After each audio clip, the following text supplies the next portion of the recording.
Hello बच्चों, चलिए इस प्रश्न को पढ़ते हैं और समझते हैं कि प्रश्न में हमें क्या बोला गया है। तो प्रश्न हमारा है कि त्रिभुज ए बी सी के अंतःकोण ए का समद्विभाजक बी सी को डी पर तथा बाह्य कोण जो हमारा ए का समद्विभाजक बढ़ाई गई बी सी को ई पर मिलता है। तो हमें सिद्ध करना है कि बी डी बटा बी ई हमारा सी डी बटा सी ई के होगा। ठीक है, ये हमें सिद्ध करना है। तो चलिए इस प्रश्न को हल करने से पहले हम यहाँ पे मुख्य अवधारणा को देख लेते हैं। ठीक है, तो मुख्य अवधारणा में हम क्या देखें, हम देखने वाले हैं अंतः कोण समद्वि भाजक प्रमेय को। ठीक है, तो ये हमारा क्या होता है, तो ये हमारा कुछ ऐसा होता है प्रमेय। यहाँ से हम देख सकते हैं कि अगर हमारा ये त्रिभुज है मान लो, ठीक है, तो ये त्रिभुज हमारा क्या है, ए बी सी। ठीक है, और इसके अंतःकोण ए जो है वो हमारा अंतःकोण समद्विभाजक है जो बी सी को मान लो डी पे काटता है। तो यहाँ से हम क्या बोल सकते हैं अंतःकोण समद्विभाजक प्रमेय से कि जो बी डी बटा हमारा डी सी वो हमारा किसके बराबर हो जाएगा, तो ए बी बटा ए सी के। ठीक है, ये हम ऐसा बोल पाते हैं। अब चलिए इस प्रश्न को हल कर लेते हैं। तो प्रश्न में हमें कुछ ऐसा बोला गया है। ठीक है, प्रश्न में हमें कैसा बोला गया है कि हमारा क्या है, त्रिभुज है। पहले हम मान लेते हैं। ठीक है, ऐसा कुछ हमारा त्रिभुज बन रहा, ये हमारा क्या है, ए बी सी। ठीक है, और ये हमारा ए जो है वो कोण समद्विभाजक है हमारा, जो बी सी को यहाँ पे इसका जो रेखा है वो हमारा डी पे काटता है।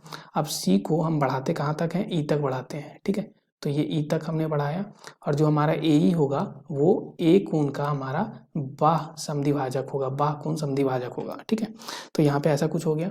तो अब यहाँ से हम देखें तो ये हमारा क्या हो जाएगा, तो यहाँ से हम देखें तो यहाँ से हम लिख सकते हैं कि हमारा त्रिभुज, अगर हम बात करें ए बी सी में, ठीक है, तो त्रिभुज ए बी सी में अगर हम बात करें तो जो ए डी है वो अंतः ए कोण का समद्विभाजक करता है। तो यहाँ से हम लिख सकते हैं कि इसमें, ठीक है, इसमें जो हमारा ए डी अंतः कोण ए को समद्विभाजक करता है।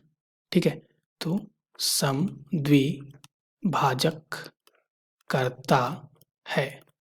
ठीक है, अगर ऐसा है तो यहाँ से हम बोल सकते हैं कि जो हमारा बी डी होगा, बी डी बटा यहाँ पे जो डी सी होगा वो हमारा ए बी बटा किसके हो जाएगा, ए सी के। ठीक है, ऐसा हम बोल सकते हैं किससे, तो अंतःकोण समद्विभाजक प्रमेय से। ऐसा हम किससे बोल पाते हैं, तो अंतःकोण समद्विभाजक प्रमेय से। ठीक है, प्रमेय से ऐसा हम बोल पाएंगे। ठीक है, अब बात करते हैं हम त्रिभुज यहाँ पे हमने किस पे बात किया, ए बी सी में ही। ठीक है, तो अब फिर से हम बात करते हैं त्रिभुज ए बी सी में। ठीक है, फिर से हम बात करते हैं त्रिभुज ए बी सी में। अगर हम देखें तो यहाँ पे जो हमारा ए ई है, ठीक है, ए ई हम देखें वो हमारा क्या है, बाह्य।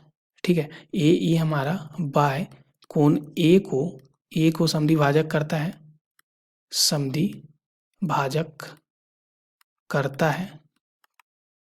ठीक है, तो हम यहाँ से क्या बोल पाएंगे कि जो हमारा ए बी बटा हमारा जो ए सी होगा वो किसके बराबर हो जाएगा, बी ई बटा सी ई के। ठीक है, तो यहाँ पे हम लिखते हैं, माफ़ कीजिएगा, बी ई। ठीक है, यहाँ पे क्या हो जाएगा, बी ई बटा सी ई के। ये हमारा मान लो समीकरण 2 है। ठीक है, ऐसा इसको हमने समीकरण 1 बोला, इसको समीकरण 2 बोल दिया। अब अगर हम समीकरण 1 और 2 से देखें तो यहाँ पे हमें क्या मिल जाएगा, समीकरण 1 और 2 में हम देखें तो जो हमारा बी डी बटा डी सी है वो ए बी बटा ए सी के था, और यहाँ पे ए बी बटा ए सी का मान बी ई बटा सी ई है। तो दोनों को अगर हम बराबर करें तो इसलिए समीकरण 1 और 2 से हम क्या लिख सकते हैं, तो हम लिख सकते हैं यहाँ पे कि जो हमारा बी डी बटा डी सी है वो हमारा किसके हो जाएगा, तो बी ई बटा सी ई के। ठीक है, बी ई बटा सी ई के। ठीक है, और यहाँ से अगर हम देखें तो इसको हम ऐसे भी तो लिख सकते हैं, बी डी बटा यहाँ पे क्या हो जाएगा, बी ई को हम बाएं पक्ष में ले आते हैं और डी सी को दाएं पक्ष में कर दें तो डी सी बटा सी ई हो गया। ठीक है, तो यहीं पे हम देख सकते हैं जो प्रश्न में हमें यहाँ पे सी डी बटा सी ई, बी डी बटा बी ई बराबर क्या था हमारा, बी डी बटा बी ई बराबर हमें क्या यहाँ पे सत्यापित करना था, तो सी डी बटा सी ई। ठीक है, तो इसको ऐसे भी लिख सकते हैं, बी डी बटा बी ई बराबर हमें यहाँ पे सत्यापित करना था सी डी बटा सी ई। ठीक है, तो यहाँ पे लिखेंगे सी डी बटा सी ई, और यही हमने सत्यापित कर दिया। आशा करते हैं आपको ये प्रश्न का हल समझ में आ गया होगा। धन्यवाद बच्चों।